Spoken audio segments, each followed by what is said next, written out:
Hello friends, welcome to దేవాంష్క stories world. ఇప్పుడు మీరు వినబోతుంది మన్మథ స్టోరీలోని 60వ భాగం. ఇద్దరూ కలిసి ఆఫీస్కి వెళ్ళేసరికి సాధ్వి అక్కడ సిద్ధు చైర్లో కూర్చొని తనకి వచ్చినంత వరకు వర్క్ చేయడానికి ట్రై చేస్తుంది. అది చూసిన సిద్ధు కోపంగా, నేను నిన్ను రెస్ట్ తీసుకోమని చెప్పాను కానీ ఇలా వర్క్ చేయమని కాదు కదా సాధ్వి అంటూ వెళ్ళి సాధ్వి దగ్గర ల్యాప్టాప్ తీసి పక్కన పెట్టి, నువ్విలా వర్క్ చేస్తానంటే అసలు ఇక్కడ ఉండనిచ్చేవాడినే కాదు. ఏదో ఆఫీస్కి వస్తే నన్ను చూసి రిలాక్స్గా ఉంటావు అనుకుంటే ఈ ప్రయత్నాలు ఏంటి అని చిరుకోపంగా అంటే, సాధ్వి చిరునవ్వుతో, వర్క్ నేర్చుకుంటున్నాను సిద్ధు గారు, నేర్చుకుంటే పనికొస్తుంది కదా అని నవ్వుతూ చెప్పింది. ఇప్పుడు నువ్వు ఈ వర్క్ నేర్చుకొని చేసేదేమీ లేదు. నీకంతగా నేర్చుకోవాలి అనుకుంటే నేను నీ స్టడీస్ తిరిగి కంటిన్యూ చేయించాలి అనుకుంటున్నాను. సో నువ్వు సింపుల్గా డిగ్రీలో జాయిన్ అవ్వు. అప్పుడైతే డిగ్రీకి సంబంధించిన స్టడీస్ నువ్వు ఇంతే ఏకాగ్రతతో చదువుతావు కదా అని వెటకారంగా అంటే, సాధ్వి మూతి ముడిచి, ఈ టైంలో చదువా అని అంది తన ప్రెగ్నెన్సీ వైపు చూపిస్తూ. ఏ, ఈ టైంలో చదువుకునే వాళ్ళు ఎంతోమంది ఉన్నారు. ఆఖరికి 9th మంత్ వచ్చినా సరే గవర్నమెంట్ ఎగ్జామ్స్ కోసం రాయటానికి ట్రై చేసే వాళ్ళు బొచ్చెడు మంది ఉన్నారు. వాళ్ళల్లో నువ్వు ఒకదానివి అంతే. దానికి నువ్వేదో సెపరేట్ అన్నట్టు బిహేవ్ చెయ్యకు సాధ్వి, అర్థమైందా? నేను డిసైడ్ అయ్యాను. నీ పిచ్చి బుర్ర కుదురుగా ఉండాలి అంటే నువ్వు డిగ్రీ చెయ్యాలి అని. నీ డెలివరీ టైం కల్లా ఎగ్జామ్స్ ఏవి రావు కాబట్టి నువ్వు ప్రశాంతంగా ఎగ్జామ్స్ రాయొచ్చు. సో ఇలాంటి కహానీలు నాతో చెప్పకుండా బుద్ధిగా చదువుకోవడానికి రెడీ అవ్వు. మరో వారం రోజుల్లో నీకు డిగ్రీకి సంబంధించిన బుక్స్ అన్నీ తీసుకువచ్చేస్తాను. ఆల్రెడీ కాలేజ్ కూడా మాట్లాడాలని డిసైడ్ అయ్యాను అని అనగానే సాధ్వి ఏడు మొహం పెడితే వీక్షిత్, అరే ఎందుకురా చెల్లెమ్మని ఇబ్బంది పెడతావు, ఇష్టం లేదంటుంది కదా, వదిలేయచ్చు కదా అని అన్నాడు. అలా వదిలేసే, ఇదిగో ఇలా కూర్చుంది అని వెటకారంగా చెప్పి, ఇప్పుడు ఇదంతా కాదు ముఖ్యం, ఇది చక్కగా చదువుకొని బ్రెయిన్ చదువు వైపే ఉంచాలి, అనవసరమైన విషయాల కోసం ఆలోచించకూడదు అని అనగానే అది అర్థం చేసుకున్న వీక్షిత్ రోషిని కోసం చెప్తున్నాడు అనుకుని, నువ్వు కరెక్ట్గానే చెప్పావురా, నీ పాయింట్ నేను క్యాచ్ చేయలేకపోయాను. సరిలే చెల్లెమ్మ, నువ్వు చదువుకుంటే బావలా నువ్వు కూడా సీఈఓ అవ్వచ్చు. ఇలా ఎటువంటి భయాలు లేకుండా ఉద్యోగాలు చేసుకోవచ్చు, నచ్చినట్టు బ్రతకచ్చు. పైగా ఈ రోజుల్లో చదువుకున్న వాళ్ళకి రెస్పెక్ట్ అన్నట్టు ఉంది లోకం. కాబట్టి చదువుకో చెల్లెమ్మ, నువ్వు చదువుకుంటే బావ కూడా హ్యాపీగా ఫీల్ అవుతాడు కదా అని అనగానే, అన్నయ్య నువ్వు కూడానా అని అంది సాధ్వి. నేను కూడానమ్మా, ఏం చేస్తాం, బావ మాట తిరుగులేంది, చెప్తే వినాల్సిందే అని వెటకారంగా చెప్పగానే సాధ్వి తప్పక సరే అని తల ఊపితే వీక్షిత్ వెంటనే, అయితే ఒప్పుకున్నావు కాబట్టి సెలబ్రేట్ చేసుకోవాలి.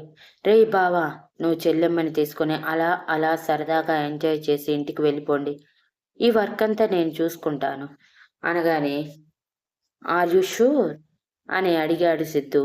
అప్పటికే రోషిని గురించి తెలిసిన దగ్గర నుంచి సాధ్వితో టైం స్పెండ్ చేస్తే తప్ప తన మనసు ప్రశాంతంగా మారదని తనకు అర్థమైపోవటంతో వీక్షిత్ అడగగానే నో అనకుండా డౌట్ఫుల్గా అడిగాడు. ఎస్, ఐ ఆమ్ షూర్, వెళ్ళండి అని అనగానే, ఓకే దెన్, చెప్పా కదా ఏం చేయాలో, మొత్తం చేసేసి డైరెక్ట్గా ఇంటికి వచ్చే అని చెప్పి సిద్ధు సాధ్విని తీసుకొని బయటికి వచ్చి ఎక్కడికి వెళ్దామని అడిగాడు. సాధ్వి పెదవి విరిచి, నాకేం తెలుసండి, నేను ఎక్కడికి వెళ్ళాలో చెప్పటానికి, మీరెక్కడికి తీసుకువెళ్తే అక్కడికి వచ్చేస్తాను మీ వెనకే అని అనగానే, అయితే ఏట్లోకి తీసుకువెళ్తాను, వచ్చేస్తావా అని వెటకారంగా అడిగాడు. చెప్పా కదండి, చావులో సైతం మీ చేతిని వదలనని, సో వచ్చేస్తాను అని అనగానే, తింగరిదానా అంటూ సిద్ధు సాధ్వి తల మీద మొట్టి, సరదాగా సినిమాకి వెళ్దాం, సాయంత్రం ఇంటికి నిదానంగా వెళ్దాం అని అనగానే సాధ్వి ఎగ్జైట్ అవుతూ సరే అని తల ఊపగానే సిద్ధు తనని ఐమాక్స్కి తీసుకువెళ్ళాడు. హెల్దీ ఫుడ్ తినాలి కాబట్టి అక్కడ ఫుడ్ కోర్ట్లో దొరికే హెల్దీ ఫుడ్ మాత్రమే తీసుకుని సాధ్వితో పాటు తను కూడా తినేశాక మూవీకి టైం అవుతూ ఉంటే మూవీకి వెళ్ళిపోయాడు. అది లక్కీ భాస్కర్ మూవీ కావటంతో సాధ్వి చాలా ఇంట్రెస్టింగ్గా చూస్తుంటే సిద్ధు మాత్రం సాధ్వి వైపు రెప్ప కొట్టకుండా చూస్తూ కూర్చున్నాడు ప్రేమగా. సాధ్వితో గడిపే ప్రతి క్షణం తనకు మెమొరబుల్గా అనిపిస్తూ ఉంటే ఇన్ని రోజులు ఈ క్షణాలని ఎలా మిస్ చేసుకున్నాను అని తన మీద తనకే కోపం వస్తుంది. కానీ ఇప్పటి నుంచి మాత్రం ఆ క్షణాలని 1% కూడా మిస్ కాకూడదని డిసైడ్ అయ్యాడు. ఇక్కడ సాధ్వి మాత్రం లక్కీ భాస్కర్ మూవీలో మనీ వాల్యూ ఏంటో చూస్తూ ఉంది. అంతకంటే ముందు హీరో యాక్టింగ్ చాలా నచ్చేయటంతో మధ్య మధ్యలో చాలా బాగుంది కదా సిద్ధు గారు అని అడుగుతూ ఉంటే,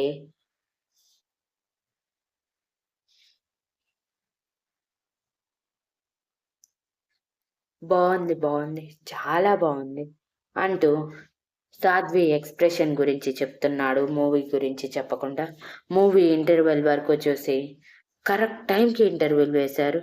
ఏం జరుగుతుందా అని చాలా కంగారుగా ఉందండి అని సిద్ధు వైపు చూసేసరికి సిద్ధు చిరునవ్వుతో తన వైపే చూస్తూ ఉంటే, ఎందుకండి అలా చూస్తున్నారు నన్ను అని అడిగింది.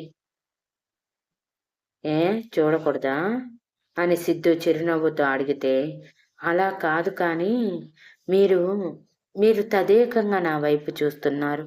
మీరు అలా చూస్తుంటే నాకేదోలా ఉంది అని అంది. సాధ్వి బుగ్గలు సిమ్లా యాపిల్స్లా మారుతుంటే సిద్ధు నవ్వుకుంటూ, నేను వెళ్ళి జ్యూస్ తీసుకువస్తాను ఉండు అంటూ సిద్ధు వెళ్తుంటే, నేను కూడా వస్తానండి అని అడిగింది సాధ్వి.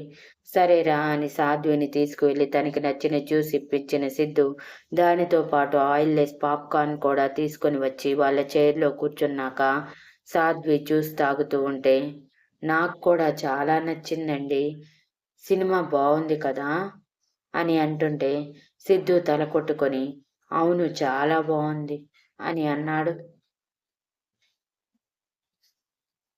కదా చూసారా, డబ్బులు లేకపోతే మనిషిని ఎలా చూస్తారో, డబ్బుంటే మనిషిని ఎలా చూస్తారో క్షణాల్లో మార్పండి. డబ్బుతోనే ముడిపడి ఉంది ఈ లోకం మొత్తం. ఎంత స్వార్థం కదా మనుషులకి. ఈ రోజుల్లో డబ్బు లేకపోతే మనిషిని మనిషిలా చూడనే చూడరు. అంతెందుకు, నన్ను నా తమ్ముణ్ణి చూసారా, డబ్బు లేదనే కదా ఎప్పుడు చులకనగా చూస్తూ ఏదో ఒక అడ్వాంటేజ్ తీసుకోవాలని ప్రయత్నించేది అని అనగానే, అదంతా ఎందుకు సాధ్వి, ఇప్పుడు మనం సంతోషంగా ఉన్నాం కదా, అది చాలదా, మళ్ళీ అదే గుర్తు చెయ్యాలా అని విసుగ్గా అంటే, అదేమీ కాదండి, నార్మల్గా అన్నానా అంతే, మీరు దానికి కోపం తెచ్చుకోవద్దు అని సాధ్వి భయంగా అనగానే, నేనేమీ కోపగించుకోవటం లేదు సాధ్వి, నువ్వు భయపడటానికి. అయినా నన్ను చూసి నువ్వు భయపడటం ఏంటే తింగరిదానా అంటూ తన తల మీద ముట్టి, సరే సరే చూడు మూవీ స్టార్ట్ అవుతుంది అని లైట్స్ ఆఫ్ కావటంతో పాప్కార్న్ బాక్స్ సాధ్వి ఒడిలో పెట్టగానే సాధ్వి ఆశ్చర్యంగా చూస్తుంటే, తినచ్చు తిను, ఇలాంటి వాటికి ఏమంత రిస్ట్రిక్షన్స్ ఉండవులే అని సిద్ధు నవ్వుతూ చెప్పగానే, థ్యాంక్ యూ అంటూ మళ్ళీ మూవీలో మునిగిపోయింది సాధ్వి. మూవీ పూర్తయ్యే వరకు కూడా సాధ్వి చూపు తిప్పలేదు. అంత నచ్చేసింది తనకి ఆ మూవీ. సినిమా అయిపోయాక చివర్లో లైట్స్ ఆన్ అవ్వగానే, చాలా బాగుంది కదండి మూవీ, నాకైతే భలే నచ్చేసింది, అతని తెలివి మాత్రం నిజంగా అమోఘం, అలాంటి వాళ్ళు ఈ రోజుల్లో ఉన్నారా, ఏమో ఉండొచ్చు, చెప్పలేము అని తన పాటికి తను మాట్లాడుతూ ఉంటే సాధ్వికి వెనక ఎవరూ టచ్ కాకుండా ప్రొటెక్ట్ చేస్తూ తీసుకువెళ్తున్నాడు సిద్ధు. ఇద్దరూ కలిసి బయటికి వచ్చాక, ఇంటికేనా అని అడిగితే, లేదు ఇప్పుడే ఇంటికి వెళ్ళి ఏం వెళ్తాము, ఏమైనా తింటానంటే తెస్తాను అని అంటే, లేదు లేదు, ఇప్పటికే చాలా హెవీగా తినేశాను అనటంతో, సరే పద ప్లే జోన్ వరకు వెళ్దాం అంటూ సాధ్విని తీసుకువెళ్ళి కొంతసేపు ఆడుకొనిచ్చాడు. మొదటిసారి అలాంటి గేమ్స్ అన్ని ఆడుతూ ఉండటంతో సాధ్విలో చాలా ఎక్సైట్మెంట్. ఎంత అంటే చెప్పలేనంత. తనకి ఆ టైం బాగా నచ్చేసింది. నిజం చెప్పాలంటే ఎప్పుడు ఇలానే ఉండిపోతే బాగుండు అనిపిస్తుంది. కానీ అది సాధ్యం కాదు. కాబట్టి తన ఆశలు అక్కడ ఆపేసింది.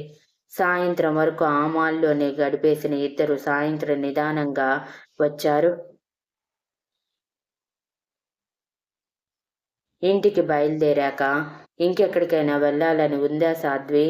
చెప్పు, ఈ రోజంతా నీకోసమే అని అనగానే, నిజంగా ఈరోజు నాకు చాలా నచ్చిందండి. నా కోసం మీరు మీ పనులన్నీ పక్కన పెట్టి మరీ టైం స్పెండ్ చేస్తున్నారు. 3 రోజుల నుంచి ఇంతే. చాలా నచ్చేసింది ఈ లైఫ్ అని మురిసిపోతూ అంటుంటే, ఇలానే ఉంటుంది లైఫ్ లాంగ్.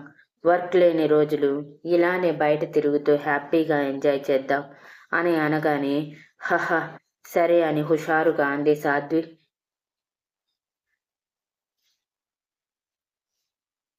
ఇక ఎక్కడికి వెళ్ళే ఆలోచన లేదని చెప్పటంతో సాధ్విని తీసుకుని డైరెక్ట్‌గా ఇంటికి వచ్చేశాడు సిద్ధు. ఇంటికి రావటమే అంత త్వరగా సిద్ధు వాళ్ళు రావటం ఏంటో అర్థం కాక, ఏమైంది అని అడిగితే, ఏమీ కాలేదు. వీక్షిత్ గాడు వచ్చాడు. వాడే వర్క్ మొత్తం హ్యాండిల్ చేస్తానని చెప్పాడు. అందుకే వాడిని ఆఫీస్‌లో వదిలేసి మేము సరదాగా బయట తిరిగి వచ్చాము అని అనగానే, శారదమ్మ గారు ఆశ్చర్యంగా, అదేంట్రా ఇప్పుడు తిరగటం? అది కూడా ఈ టైంలో? బయట ఫుడ్ సాధ్వి తినకూడదు. ఆఫ్టర్‌నూన్ అడిగినట్టు క్యారేజ్ పంపించాము. అది మీరు తినలేదా అని అడిగితే, మేము ఎక్కడ ఉన్నామని తినటానికి? అయినా సాధ్వికి హెల్తీ ఫుడ్‌నే పెట్టాలే, మీరు కంగారు పడకండి అని అనగానే, సరే సరేలే, నీకు తెలియదా నీ భార్యని చూసుకోవటం అని నవ్వుతూ అన్నారు శారదమ్మ గారు. కదా! అందుకే మేం ఫ్రెష్ అయ్యి వస్తాము అంటూ సాధ్విని తీసుకుని రూంలోకి వెళ్ళిన సిద్ధు, ముందు నువ్వు ఫ్రెష్ అవ్వు అని సాధ్వి చేతిలో తనకి కంఫర్ట్ ఉండేలా మ్యాక్సీ పెట్టాడు.